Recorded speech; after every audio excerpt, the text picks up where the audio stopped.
Roland Waters sat at the bar, sipping a rum and coke, patiently waiting for a message on his phone. As he sipped his drink, he reflected on the events that had led him to this point in his life.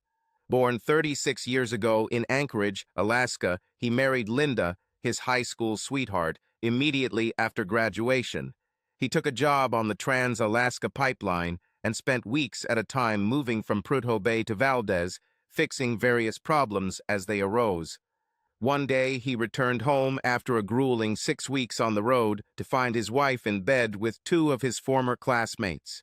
After their assurances that it meant nothing and that it was just sex, he divorced her and joined the army to get as far away from this situation as possible. He later met and married his second wife, Melissa, while stationed at Fort Bliss, Texas.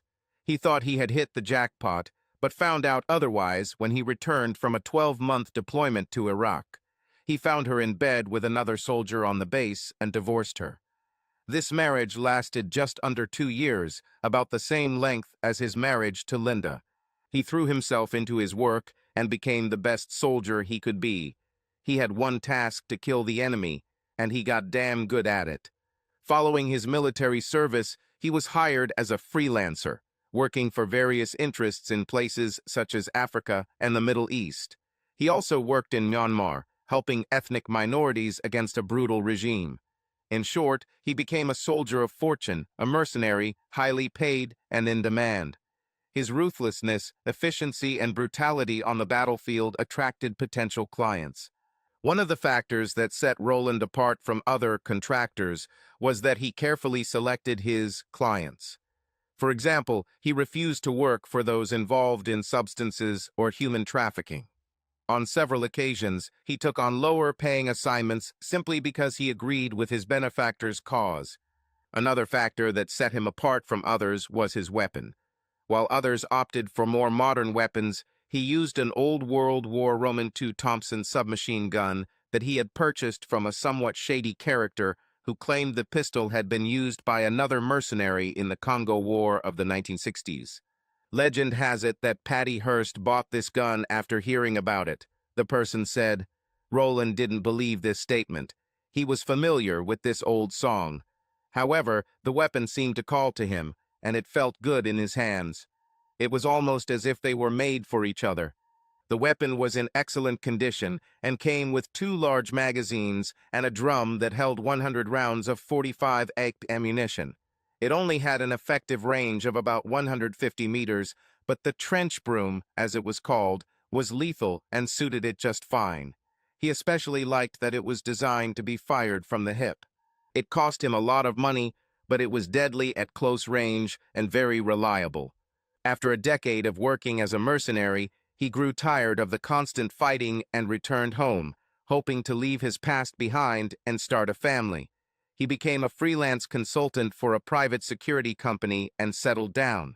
He met his current wife, Susan, at a social event where he was hired to provide security.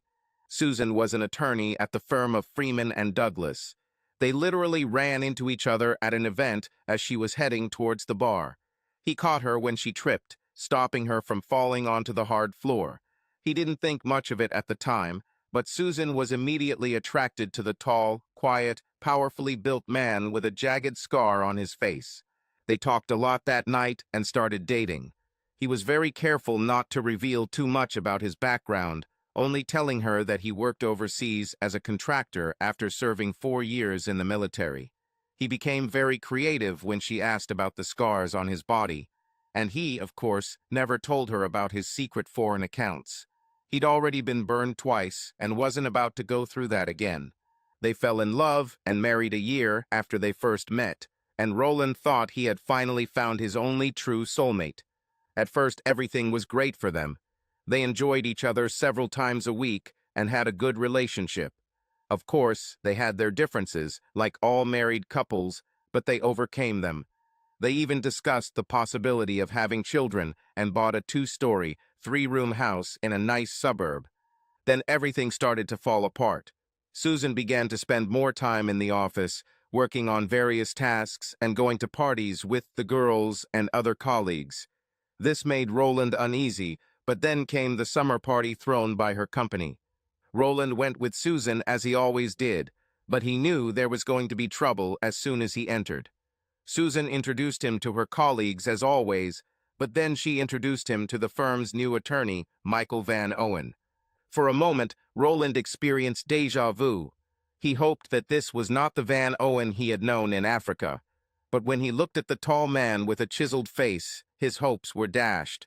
It was the same man, the man who had once hired him and fought him, but then defected to the enemy after receiving more money, supposedly from a federal agency.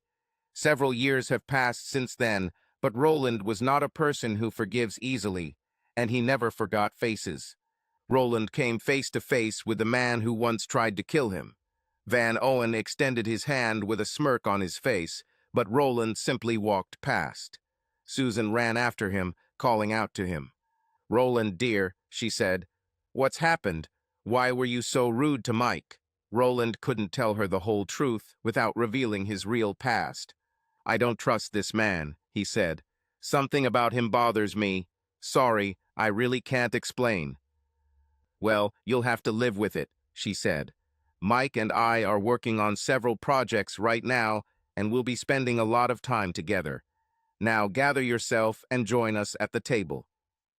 "Are you working with him?" Roland asked. Susan nodded her head. "Yes," she said. "Come on, we need to get back to the party." Susan took his hand and led him back to their table. He held her for a moment. "I'm warning you, Susan, you need to be careful around him," he said.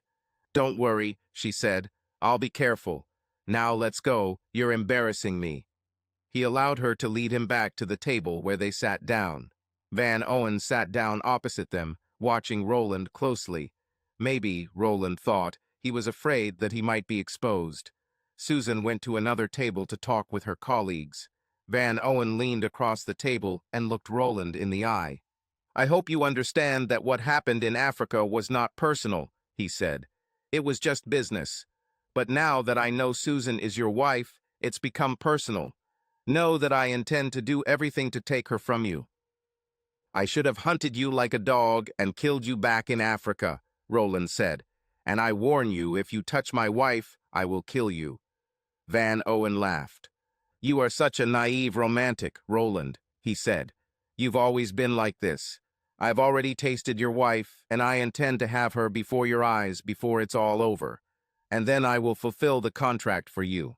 I bet she doesn't know about your past, right? Who knows, maybe I'll tell her everything. But for today, I declare a truce for the sake of old times." "I warn you, Van Owen," said Roland. "This won't end well for you. Leave it. Leave Susan alone." Van Owen smiled, but his smile was not friendly. Susan returned to their table and looked at the two men. "I see you are starting to get to know each other," she said. "Yes, we understand exactly where we stand, don't we, Roland?" asked Van Owen. "Yes," Roland said in a neutral tone. Susan looked at them, wondering what was going on between these men. She also wondered if Mike told Roland about their affair. She knew that Roland would not tolerate her cheating, especially after what his previous wives had done to him. She sat down next to her husband, and the three of them ate their food, watching each other carefully. Susan felt as if the tension between them could be cut with a knife. After dinner and the obligatory speeches, Susan took Roland by the hand and dragged him to the dance floor. Roland hugged her tightly, feeling her body next to him. Usually he enjoyed her closeness, but not this time. While they danced, he watched closely Van Owen, who was also looking at them. "What's going on, Roland?" she asked quietly. "You are tense, like a compressed spring. Talk to me." "How well do you know Van Owen?" he asked. "We worked together on several projects." "Why?" she asked. "You didn't answer my question," he said. "How well do you know him?" "What do you mean?" she asked. "You know what I mean," he said. "Did you sleep with him?" She looked at him, shocked. "Of course not," she said. "How can you ask such a thing?" "Let me rephrase that," he said. "Did you have sex with him?" Her body twitched slightly at his question, giving him an answer. "I see," he said. "How long has this been going on?" "Roland, it doesn't mean anything," she said. "This means everything to me, Susan," he said. You know what I've been through, and you know how I feel about infidelity. I won't stand for this. Tell me, dear wife, what do you know about your lover? Not much, she said. Roland noticed that she did not deny the affair. He came to work for us about 6 months ago. They say he worked for a federal agency. Why do you ask? He's dangerous, Roland said, and if you want to have a future with me, you need to end your relationship with him immediately. She looked at him, trying to figure out what he was thinking. This is a threat, she asked. I don't make threats, he said. This is a warning, and you better listen. Otherwise, it will end badly. What do you mean? She asked. Just trust me, he said. This will end badly. For you, for him, and for us. You scare me, Roland, she said. You better be afraid, he said. What are you hiding from me, Roland? What's happening? In fact, she asked. I can't tell you, Roland said. You'll just have to trust me. How long has this been going on between you two? Not for long, she said, crying. Maybe a couple of months. A couple of months, Roland said. It's clear. Are you in love with him? No, she said. I love only you. You have a very strange way of showing it, he said. Sorry, she said. I never meant to offend you. It just happened. Bullshit, Roland said calmly, making her flinch. You could have said no, but you didn't. Please believe me, she said. I really love you, and I don't want to lose you. Okay, Roland said. Then it won't be difficult for you to part with him. Why don't you tell him to leave you alone, right here and now, in front of my eyes? Okay, she said, if that's what I have to do. That's true, he said. Let's tell him that right now. If that's what you want, she said nervously. They left the dance floor and headed back to the table. Van Owen stood watching them approach. My wife wants to tell you something, Van Owen, Roland said. Mike looked at Susan, who looked scared. Mike, he knows. We can't see each other anymore, she said. I am a married woman, and I want to remain so. Van Owen nodded his head. I see, he said, looking at Roland. Well, I guess the best man wins again, he added, holding out his hand. No offense, Roland looked at Mike's outstretched hand, frowning. Refusing to shake Mike's hand, he led Susan towards the exit. Are we leaving already? She asked. Yes, he said. As they approached the car, Roland surprised Susan again by inspecting the car before getting in. He even opened the trunk and hood, looking for wires or anything else unusual. After making sure that the car was not mined, he put Susan in and sat down himself. What was it? Asked Susan. You can never be too careful, he said. They drove home in silence. Roland was furious and Susan was afraid, not knowing what her husband was going to do. She hoped that her performance at the party had convinced him enough to leave her affair alone, but she still had concerns. Looking at her husband, she suddenly did not recognize him. It was like looking straight into the face of death itself. Are we fine? She asked, afraid of what he might say. It's up to you, he said. If you stay away from Van Owen, yes. In fact, I think you should quit and find another job. I can't do this, she said. I am working on very important projects now, and if I am successful, I may be made a partner in the firm. Roland looked at her.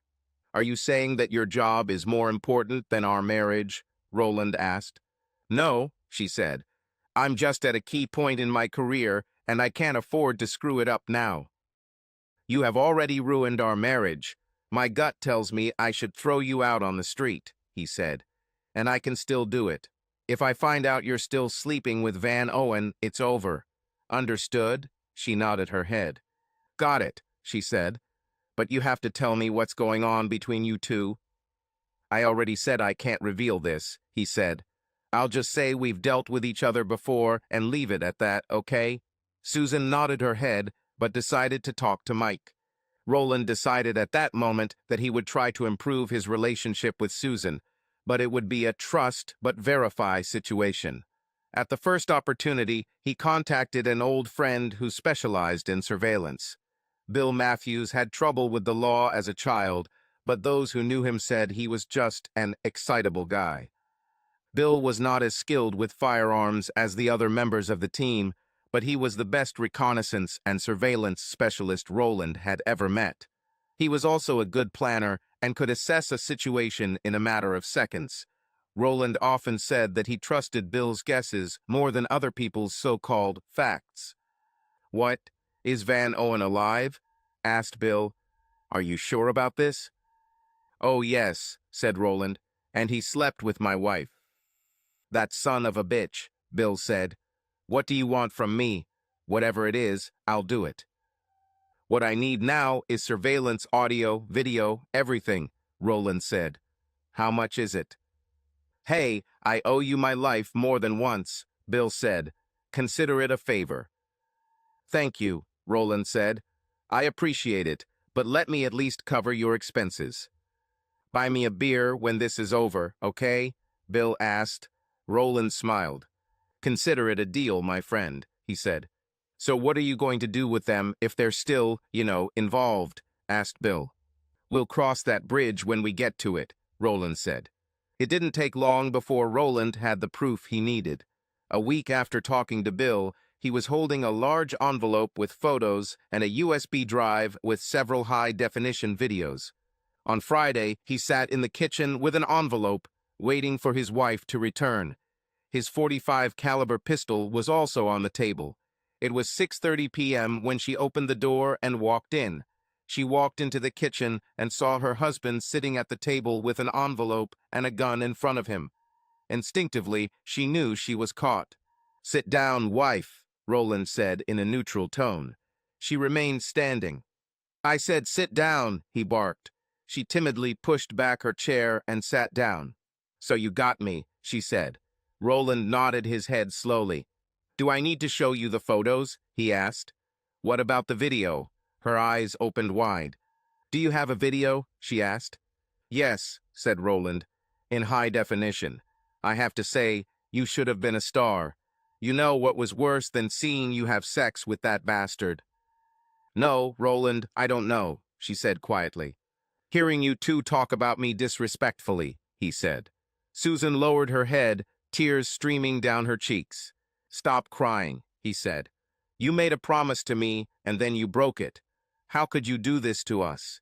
Was I such a bad husband for you? Have I ever hurt you or treated you badly?" "No, you were a wonderful husband," she said. "Then why did you do it? Because of his great dignity? You're a big bitch now?" he asked. "No," she said. "I think I just fell in love with him. You're probably going to file for divorce now." "What do you think?" he asked rhetorically. She looked at him defiantly. "Know one thing," she said. "This will be the biggest mistake of your life. I know everything about you. What was your name?" "Oh yes, Roland the Merciless Thompson Gunner. How many people have you killed in your mercenary career? You know all this will come up in the divorce. I also know that you are wanted in several countries." Roland chuckled. If the stupid bitch knew this, he thought, she would also know how he usually destroyed his enemies. She had no idea what she was up against. First of all, it's an old nickname from a song from the 70s. It was headless, not ruthless. As you can see, my head is still there, and I come from Alaska, not Norway, he said. Secondly, I didn't do anything illegal, at least in the USA, and the governments of those countries have changed since then, and we do not have extradition treaties with them. "Well, maybe the IRS will be very interested in your offshore accounts," she said. "You know, the ones where all your money is hidden. I'm talking about money you didn't pay taxes on." Roland smiled again. "If you had bothered to look, you would have known that those old accounts were opened by your lover a long time ago," he said. "And they are empty now. For many years." Her face paled as he continued. "Right. Your lover was the one who first hired me into the business. Oh, he didn't tell you that, did he?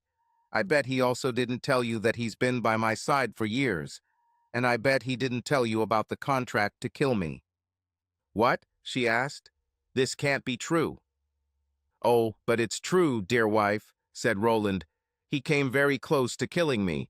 I stopped him and almost killed him, but he escaped. I haven't seen or heard from him since until I saw him at a party. Imagine my surprise. "I don't believe you," she said. "Have you seen the scar on his inner thigh? I'm sure I saw it. I saw you looking straight at him when delivered to him pleasure," said Roland. Susan's face became even paler. "I made this scar when I shot him. By the way, did he tell you that he's going to kill me?" Susan shook her head. "No," she said. "It cannot be true." "Oh, but it's true, dear wife," said Roland. "And I know he told you this because I have it all on video. I also have your answer. Do you want to take a look?" She shook her head. "So what are you going to do? Still planning on going on your little cruise with him? You know what cruise I'm talking about, the one you two planned for this weekend, telling me you had a meeting with clients out of town." "So you know about this?" she asked. "Actually, I do," Roland said. "I knew for a long time. I even took the liberty of packing your suitcase." "How do you know?" she asked. "It does not matter. What matters is what I know," he said. He didn't tell her that Bill would be on the cruise to keep him informed of their activities. "Mike is coming here to pick me up this evening," she said. Roland shook his head. "I don't think so," he said. "In fact, if that bastard shows up here, I will kill both of you and make it look like self-defense. Better call him now and find another option." "You wouldn't dare," she hissed. Roland raised his gun. "Do you really want to test me?" he asked. Susan stepped back, shocked. "I don't think so. Call your lover. Now." He cocked the gun to emphasize his determination. Susan took out her phone and dialed a number. "Put it on speakerphone," Roland ordered. She complied, and soon they heard Mike answer the phone. "Hey, baby," he said. "Are you ready for me to pick you up?" No, honey," she said. "I'll come to you myself, and we'll go from there." "Oh, come on," he said. "We planned everything this way." "No, sweet," Roland snapped. "She will come to you, and I never want to see either of you again. If you set foot on my land, I swear to God I'll blow your brains out." "He means business," Susan said nervously. "Yes, I'm serious," Roland confirmed. Okay, Mike said. Calmly, "I'll stay here. Promise me you won't hurt her, Mike." "I won't hurt her if she leaves right now and you both never cross paths with me again," Roland said. He looked at his almost ex-wife. "Call me as soon as you get to his house, and call me as soon as you get to the airport. I will know where you are at all times." He turned to the phone again. "And if you betray me again, Van Owen, I swear I will not fail. Understood?" "Got it, Roland," he said. Roland took the phone from Susan and ended the call. He handed her the phone and pointed to the door. "Go away," he said to Susan. She stepped towards him and reached out to touch his face. Roland stepped back. "Don't touch me, bitch," he said. She recoiled from his words and tone of voice. "You have lost the right to touch me or kiss me. Just take your stuff and get out." She went to the suitcases and looked back at her husband. "Sorry, Roland," she said. "Yes, sorry," he said sarcastically. "By the way, you should know that when Van Owen is done with you, he will betray you just like he betrayed me. And believe me, he will not hesitate to kill you. I'm not saying he will, I just want you to know who you're dealing with, and know that I won't be there to pick up the pieces when he leaves you." Tears began to roll down her cheeks. "Do you not love me anymore?" she asked, crying. He shook his head. "No," he said. "I once loved. I even gave you a second chance, which is rare for me. But then you decided to betray me. I don't communicate with traitors, and that's exactly what you are. Now go away." She nodded and slowly walked out the door. Half an hour later, she called to say she was at Van Owen's condominium. Another half hour later, she called to say that they were at the airport. "Goodbye, wife," he said. "Enjoy what's left of your worthless life." "What does it mean?" she asked. "You know the old saying about what happens when you lie down with dogs," he said.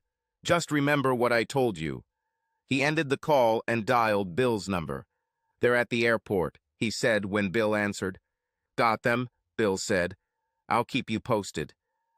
Over the next day or so, Roland received regular updates about Van Owen and his wife. They seemed to be having a great time on the cruise. On the second day of the cruise, Roland went to a local bar and listlessly watched the game on the big screen TV while sipping his drink. Several people, including the bartender, tried to start a conversation with him, but quickly abandoned the idea, realizing that he did not want company. An hour later, his phone rang. He looked and saw that it was Bill calling. He answered and spoke to his friend. "What's happened?" he asked. "Boss, your wife is in danger," Bill said. "Damn," Roland thought. "What's happening?" he asked. "Just as you predicted. I overheard Van Owen talking to some of the guerrillas," Bill said. "He takes her to the island, and I follow him on another boat. He's going to hand her over to them as a sex slave." "Do you know where they're going?" Roland asked. "Damn, boss," Bill said. "There are only 700 islands in the Bahamas, but Van Owen let it slip when he talked to the partisans." "When is the transfer planned?" Roland asked. "From what I heard, in 12 hours, Bill said. "You have just enough time to get here if you want to get her out." Roland hated what his wife had done, but couldn't live with himself if he let her end up in that situation, or worse, dead. There was no other choice. Van Owen had to die, and he will deal with Susan's betrayal later. "Send me the coordinates and arrange transportation," Roland said. "Already done, boss," Bill said. "The parts are on their way to you." Roland smiled. This was one of the qualities he appreciated in Bill. He was not only faithful, but also knew how to plan ahead. "Thank you, Bill," Roland said. "See you soon." "I'll be here," Bill said, ending the conversation. Roland put the phone away, paid the bill, and went home. Once there, he went up to the attic, where he stored his equipment. He opened a large chest and opened it. There it was, his Thompson rifle, covered in oil, waiting for his touch. He took it and examined it. Everything was still clean, oiled, and in good condition. He took a loaded drum and a large magazine. He decided that 130 rounds should be enough. If not, he was sure he would find another weapon if it came down to it. He grabbed the rest of his gear and dressed for work. When he finished, he headed to the small airstrip where a small Learjet was waiting for him. He talked to the pilot for a minute and gave him the coordinates that Bill had sent, along with an envelope of money. A few minutes later, the plane took off. Roland studied the map Bill had sent him and surveyed the area. Although the island was largely uninhabited, it did have an airstrip that was primarily used by smugglers and guerrillas. He studied the map carefully and imagined a plan of action. He went to the restroom, finished applying camouflage paint, and put on his gear. He looked at himself in the mirror before leaving and mentally prepared himself for the bloody work ahead. He double-checked his equipment and left the restroom. After some time, he looked into the darkness and saw an island below. Looking closer, he noticed that it was a fire. The plane began to descend and landed on a dirt strip. When the plane slowed down, he opened the door. The pilot walked up to the passenger compartment and looked at Roland. Roland looked back at him. "Wait for my signal," he told the pilot, who nodded in agreement. Roland got off the plane and saw Bill running towards him. "This way," Bill said, walking back. "It's impossible not to notice that Van Owen has built a good fire." "I saw it," Roland said quietly. "Fool, I saw him 20 miles away." They made their way quietly through the vegetation, mainly so that the cartridges in the drum would not rattle too loudly, and within 10 minutes they were at the edge of the camp. Roland and Bill sat down and looked around the camp. Susan was tied to the ground, her arms and legs spread wide. In addition to Van Owen, Roland spotted 3 guerrillas. Susan cried and begged her to let her go. "Please, Mike," she cried. "Do not do that. Don't I mean anything to you?" He laughed. "Yes," he said. "You're worth about $250,000 to me now," he added, holding up a wad of cash. "When the boss arrives, we will exchange you for the second half of my fee, and you will go live your new life. And your stupid husband can't do anything about it." The 3 partisans laughed in response. One of them stood over Susan and began to unbutton her pants. "Take it away," Van Owen said. "El Capitan wants it fresh. You know it." The partisan, sighing displeased, buttoned up his pants. Roland looked at Bill, who was holding a .45 caliber pistol, then looked at his watch. It's time to act. He gave Bill a hand signal, and they began to move quietly. They approached the camp as Van Owen and the guerrillas gathered around the fire. Roland motioned for Bill to stay behind him and take cover. Bill obediently hid, and Roland slowly approached the camp. The four men heard Roland switch the weapon to full auto, which required turning two switches, one to release the safety and the other to set it to full auto. Without saying a word, he pulled back the bolt handle, and before the guerrillas could react, he fired several short bursts from his hip, sending the guerrillas to the ground. Several partisans managed to shoot, but missed. After the guerrillas were killed, Roland pressed his weapon to his shoulder and took aim. Before Van Owen could react, Roland fired 3 bullets at him. The whole operation took just a few seconds. Roland looked around to make sure everything was okay. At that moment, he noticed Susan. One of the partisans' shots hit her in the side. Bill leaned over her as Roland watched. She looked at Roland with sad eyes. "I'm sorry," she whispered. Soon her eyes glazed over. Roland had seen enough death to know that she was dead. Bill checked his pulse and looked at Roland. "She's dead, boss," he said. "Are we going to take her?" Roland spat in her face. He thought for a moment, watching the drool running down her left eye, then shook his head. "No," said Roland. "El Capitan is waiting for a blonde to be brought to him. I think he should get what he paid for, don't you think?" "Damn, you're cold-blooded, boss," Bill said. Roland chuckled. "You know it, my old friend," he said. "Let's take her to the fire. She wanted to be with Van Owen. She could burn with him. Forever." They carried her body to the fire. Roland used wads of money to start the fire, passing 1 wad to Bill. "Consider it a bonus," he said, and Bill hid the money. They placed Susan's naked body on the growing fire, following Van Owen and the 3 dead guerrillas. "Help me collect the shell casings," Roland said. "There's no point in leaving too much evidence." After he and Bill collected the spent .45 caliber shell casings, they headed to the plane. The pilot was waiting for them and took off as soon as they entered the cabin. Bill watched his old friend as the plane returned to the States. Roland sat in the back seat, looking out the window, drinking beer and smoking an expensive cigar. Bill had seen this many times and knew better than to interfere at least until Roland had finished his first beer. "Mind if I join you?" Bill asked as Roland opened the second beer. Roland handed him a beer and a cigar, motioning for him to sit down. "We've been through a lot, haven't we?" asked Bill. Roland nodded, looking out the window. "You know, I'm really sorry about all this." "I know, Bill," Roland finally said. "I warned her. Damn it, I warned her this would happen. The stupid bitch just didn't listen." "So what do we do now?" asked Bill. "Are you thinking about getting back into business?" "No," said Roland. "I'm too old for this shit. Too sentimental." "Sentimental?" asked Bill. "You? Sentimental? This will be the day." Roland chuckled. "Yes," he said. "We'll have to put on a good show in the next few weeks, you know." "Yes," said Bill. "I know. Some people will want to know what happened." "But we don't know anything, right?" Roland asked. "Nothing at all," Bill said. "I'll also make sure the pilot stays quiet as well." Roland nodded. It's amazing how much silence money can buy, along with the threat of a bullet to the back of the head. After the plane landed, Roland gave the pilot another envelope of money, and Bill stayed behind to ensure the pilot's silence. Roland drove home, cleaned his equipment, and put it away, hoping to never have to use it again. Tired, he finally fell asleep in the bed he once shared with Susan. Roland continued to live, trying to forget about Susan as much as possible.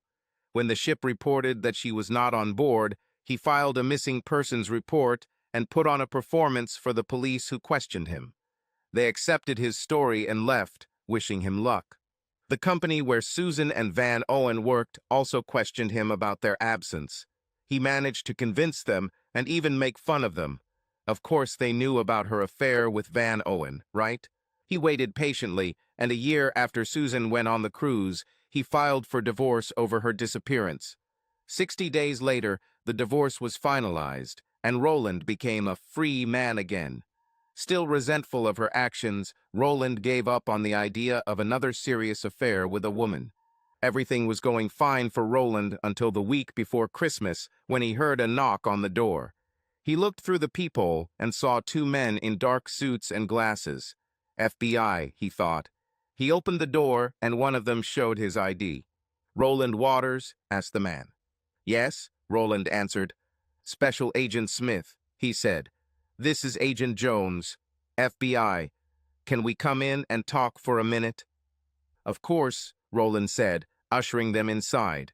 They looked around the house as they entered. "Please sit down," Roland added. "Can I get you something to drink?" "Thank you, but that won't be necessary," Smith said, sitting down in Roland's favorite chair. "How can I help, gentlemen?" Roland asked. "Have you ever been to the Bahamas?" asked Smith. Roland shook his head. "No," he said. "Why are you asking?" "What about your wife?" asked Smith. "Ex-wife," Roland said. "She left me over a year ago with her lover, and I don't know where they went." "Was it Michael Van Owen?" asked Smith. "Yes," said Roland. "We received information from the Bahamian authorities who found their remains on one of their islands," Smith said. "They have been identified as your ex-wife and Mr. Van Owen." "Oh, really?" Roland asked. "Yes," Smith said. "You don't know anything about this, Mr. Waters?" Roland shook his head. "No," he said. "Nothing. Why are you asking?" "Just finishing up some things," Smith said. "We have been following Van Owen for a long time. Then he suddenly disappeared. It appears that he was involved in human trafficking while pretending to be an upstanding citizen. Apparently, he had a disagreement with one of his business partners." "Disagreement?" Roland asked. "What disagreements? And what does Susan have to do with this?" "You're welcome, Mr. Waters," Smith said. "Don't insult our intelligence. We know everything about you. You are known in certain circles for your Thompson gun, you know. Personally, I can't understand why anyone would want to wear such a noisy old artifact, but to each their own, I guess." "You don't think I had anything to do with what happened to Susan, do you?" Roland asked. "No," Smith said. "Your ex-wife was shot with a 9mm, not a 45. 4 more bodies were found, including Van Owen, and all appeared to have been shot with a 45. This is a fairly common caliber, and we're pretty sure it's not you." "Why?" Roland asked. "All the shell casings were collected, and none of the victims were decapitated," Smith said. "I see," Roland said. "We just wanted to make sure you didn't go back into business," Smith said. "You haven't returned, have you?" "No, I haven't," said Roland. "Too old to be trudging through the jungle again." Smith nodded. "Okay," he said, "because I would hate to arrest you." "Yeah, me too," Roland said.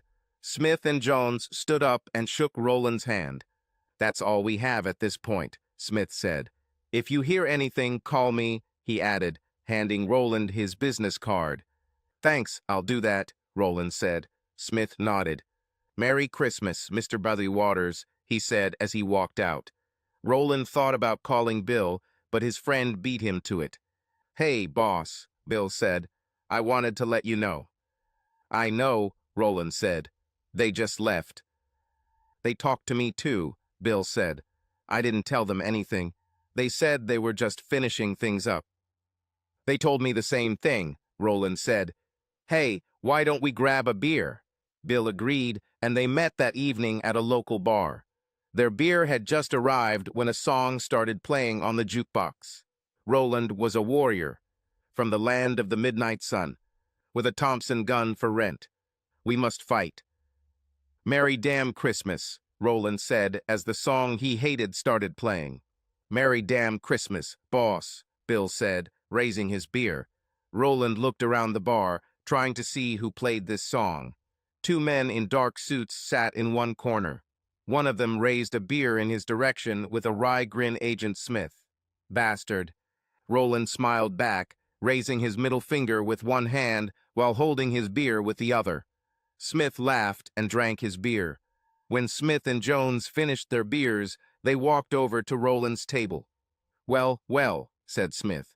"The last two surviving members of Strike Force Charlie drink beer together. That's what you called yourself in those days, isn't it?" he asked.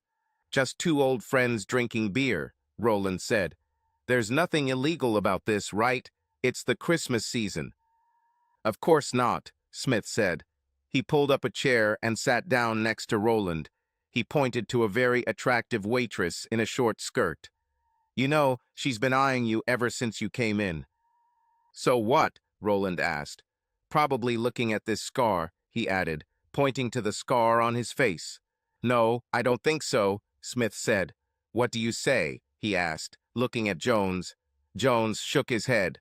"No, definitely not," Jones said. Smith turned back to Roland. "No, she has a crush on you," he said. "I'm a federal agent. I can determine this. Maybe if you play your cards right, you can get a piece of this night." Roland looked at him. "Everything is fine. We checked it. Her name is Maria. She is completely free, and she doesn't work for the Russians." Jones chuckled at this. Roland understood the reference. "You're really a comedian, aren't you? Maybe she works for you," Roland said. Smith shook his head. "No," he said. "Too beautiful. Trust me, she wants you. And best of all, you won't have to ask for lawyers, guns, or money if you contact her." He chuckled, standing up and patting Roland on the shoulder. "Keep fighting, Roland, and Merry damn Christmas." Roland laughed. "Merry damn Christmas to you too," he said. "You too, Jones." "Thank you," Jones said as he left the bar. Roland and Bill watched as the two agents left the bar. "Well," said Bill. "What do you think?" Roland shrugged. "Just two friends drinking beer," he said. His gaze shifted to the beautiful young waitress. As he watched, she smiled at him several times. "To answer your question, I think I'll still introduce myself to Maria." Bill laughed, finishing his beer. "You old dog," he said, standing up. "I'll go home while I can still walk. Good evening to you." "I will," said Roland. "Let's talk later." Bill left the bar, and Roland turned his attention back to Maria. "Merry damn Christmas to me," he said to no one in particular, gesturing for her to come over to his desk. Yes, he decided it would be a happy damn Christmas with her in his bed.